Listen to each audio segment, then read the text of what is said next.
Welcome everyone to NHVR portal webinar for release 9.1, coming to you from various locations, including the Brisbane office here, the NHVR, and from a couple of locations across the state. We'll get kicked into it. So as usual, we'll go through the housekeeping. We've got some demos for new features covering Access and PBS. Our most recent addition to the portal service line. I'll go through the roadmap, taking us through to June this year, and then we'll close up with the next webinar details and contact information for the team. Okay, so we've got a number of new members in the team for this webinar that you may not have seen before. There's myself, John Barry, the product manager. I've got Stephen Ryan, that's been on a number of these webinars. Nathan Smith joins us, product analyst that's across access and accreditation business lines. And a lot of you already know Kylie Furlong, our Senior Digital Engagement Officer. As usual, we'll go through the slides and a couple of feature demonstrations. And of course, if you have any questions, please email digital@nhvr.gov.au and we will record this webinar and upload it to our help center. Okay, well, we'll get stuck into release 9.1, new features. The first one is in the access domain. So I'm going to hand over to Nathan to take us through this one. Thanks very much, John. Afternoon, everyone. So yes, we've got a new feature relating to for access for validations now on when doing an amended permit, for amended permits that were automatically generated. Previously, it wouldn't request those certain details that are required. So now that we've updated that, for when we're doing an amended permit, it'll ask for GBM and GCM, and if a trailer advised GTM, which will make it a lot easier to be the right details on the amended permit when it comes through. So I'll just quickly demo that for you and share my screen. So when a customer goes in and selects the permit that they wish to amend when amending a vehicle, so for example, adding another vehicle onto it, they'll select amend vehicle, go to vehicle, and previously when adding a VIN and a registration, the standard ones will still apply, where it will still ask for, if there's no reg number, it'll ask for it. But now we've just updated as well, so that if you do forget to put the GVM or GCM, it'll provide a validation error, and then you'll update those details, as you can see there, and be able to then complete the application. That will also apply to trailers for GTM as well, which I'll quickly just show here too.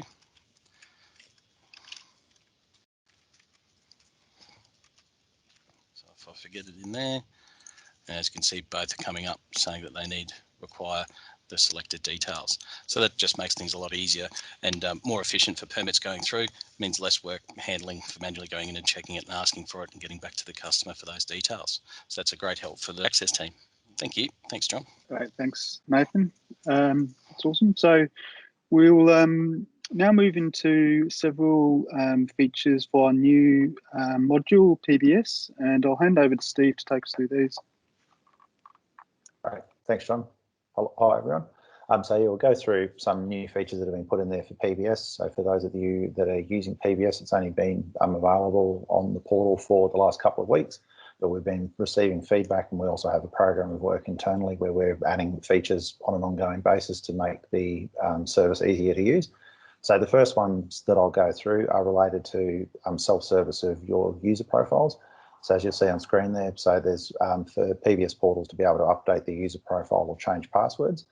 I'll share my screen and give a quick demo of what that looks like. So as you'll see here, sorry, there's a little bit of a glitch there. So we've got, this is the new portal in the UAT environment. So what I can show you here is that once you come in, for most of the people that are accessing it, you'll be in provider accounts.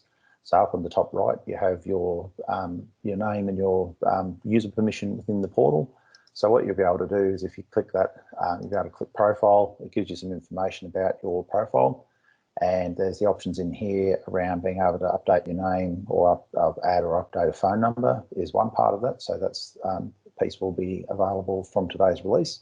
And then also down the bottom of the screen, so if you feel that your password may have been compromised, or it's just time to update it if you need to keep it in line with other passwords you're using, You can come in here. You obviously need to have already been logged in, so you will need to know your current password. So you can come in here and click in the current password section, and then you can put in a new password and retype it, and that way you'll be able to log back in under the new password.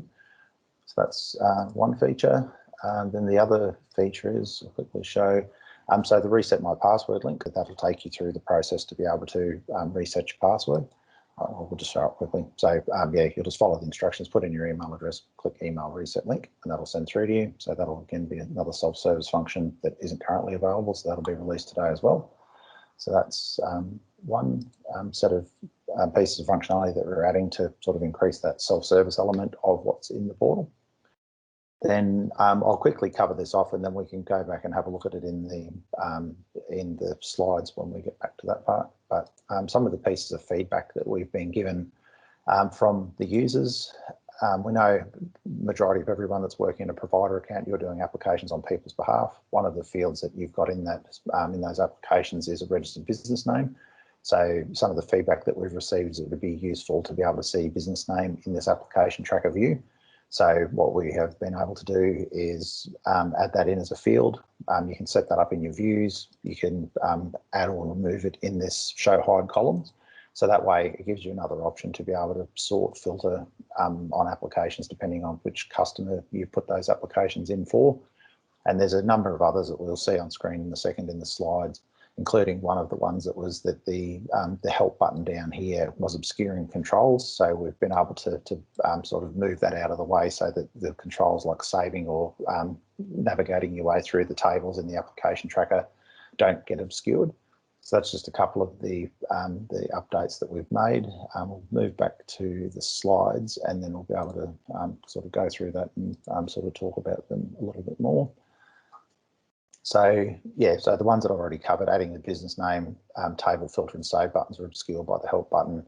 There was a couple of other ones that only a few people had experience, but we've fixed those as well. So there were some issues on a handful of applications around saving attachments. There was one around attachment names containing special characters. So yeah, these are just sort of a bit of an overview. Other ones around additional comments containing special characters, and yeah, there was just a number of different things there. I won't go through all of them, but as people have sent these issues through, we've been able to jump on them quickly and sort of we can validate them and understand what's causing those problems to happen. We'll then be able to put in a fix, and those will get released in today's release. That's everything I was going to go through today for the PBS side of the portal. Thanks, John. Great, thanks, Steve.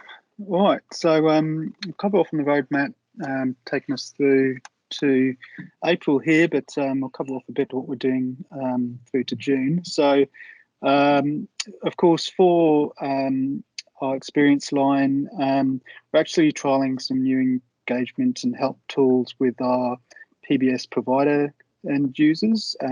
That's going fairly well. So later, earlier the next few months, you'll start to see some of these tools become more available and hopefully improve the access to help material and to NHVR directly in the portal. You'll already be aware of the tools we have, like the webinar and the help pages we have through the existing help site. We're really looking to make that a lot more accessible to you. Those of you that have completed the survey that's coming out every 3 months will have a taste of the tools. And in that previous demo, the help icon down the bottom is something that we'll be using a bit more in the future to expand the use of feedback tools as well as that help content. So for access, accreditation and vehicle standards, there's an ongoing program of maintenance and minor improvements. For accreditation, we'll be actually releasing next Monday an incident reporting feature, and we'll provide some links to a webinar that was run for accreditation participants about that new feature. So that'll be 9.2. For access, we've got an accreditation. We have on the roadmap work on some improvements to the way we handle refunds to make that a bit more efficient, and probably of great interest to accreditation and access customers who are paying for applications, the additional new payment channels. So over the next 6 months, we'll be looking at BPay as an option to provide a bit more, many more options in terms of account-based payments and BPay and credit card, and we'll continue to support check for the time being. With PBS, we'll be moving into continuing to enhance the system as you've seen today, but we'll be focused on the next major release being fully digitized smart forms. So removing the need for a number of the attachments we currently ask for through the sort of submission Dropbox solution we have for PBS at the moment. And we'll also be looking at internally some improvements to the way that the PBS team's processes work, and digitising that a bit more. We're continuing to support the Open Data Exchange, so we'll be working to provide more APIs that will provide that full smart form experience through the API for those PBS assessors and certifiers who have engineering systems, software systems that they can integrate.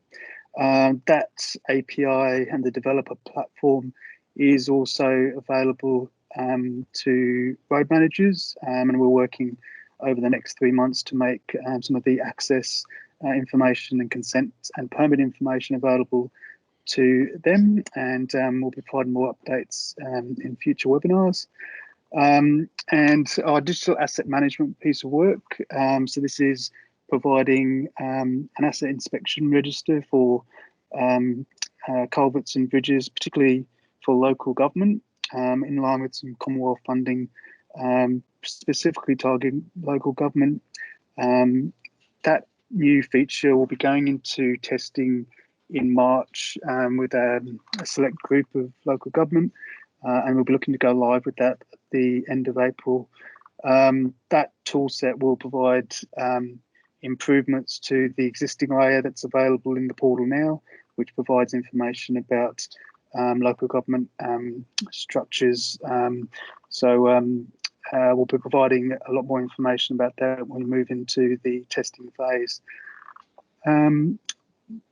The roadmap for up to April there, in the next webinar, we'll be providing a view out till June, and then we'll be looking at our forward work program and providing a bit more information about that through to the end of the calendar year. So look forward to that. Okay, so thanks everyone for attending today. Our next webinar will be our next release, which will be the 17th of March, and that will be 9.3. As I mentioned earlier, 9.2 is going live on next Monday, which will be the incident reporting feature for accreditation.